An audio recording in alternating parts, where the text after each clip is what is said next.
Ici, c'est une propriété où il y a plusieurs siècles d'histoire. Ça a été créé en 1292. Donc, vous voyez, on retrouve les premières traces. Donc, il y a près de 8 siècles, il y a eu des tas de propriétaires successifs avec des péripéties. Et donc, nous sommes arrivés en 1956. Mon grand-père, c'était une époque bien compliquée et bien triste, parce qu'il y a eu le phylloxéra qui avait détruit une partie du vignoble, la Première Guerre mondiale, Deuxième Guerre mondiale. Et donc, c'était des propriétés qui avaient été très importantes, mais qui végétaient à ce moment-là. Donc déjà, il y a eu une phase de reconstruction, de remise en état du domaine, du vignoble, de l'outil de travail. Donc, moi, je représente la 3e génération. On est en train de former la 4e génération. Donc, nous sommes investis d'une mission par respect pour nos prédécesseurs.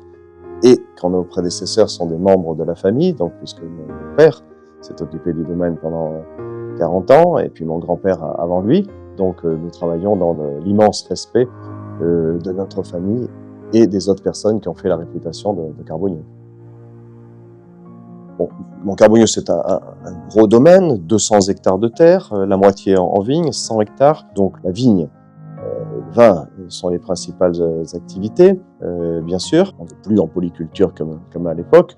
Ils vivaient en autarcie. Et ici, il y a une rivière, il y a 3 moulins qui existent encore. Ils ont vécu en autarcie. Bien sûr, dans le monde moderne, on a des échanges avec l'extérieur, commercialement et autres.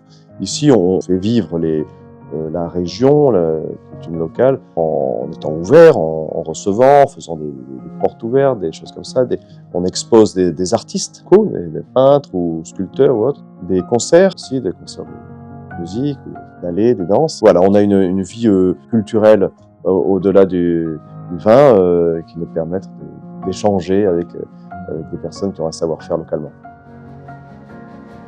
La vigne est une plante très résistante, donc ça c'est assez impressionnant. Donc, on parle du cep de vigne. Après, les fruits sont fragiles, les gels, les grêles ou autres. Après, cette vigne porte des fruits qui sont fragiles. Et là, il faut en prendre grand soin.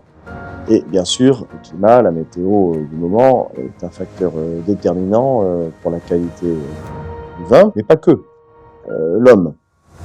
Donc le travail de l'homme sur la vigne, son savoir-faire, ses gestes, ses décisions vont révéler la vigne. C'est comme un instrument de musique. Si vous voulez, quelqu'un qui ne sait pas en jouer, donc la mélodie n'est pas belle, mais donc la qualité du raisin va se révéler par les choix stratégiques de l'homme.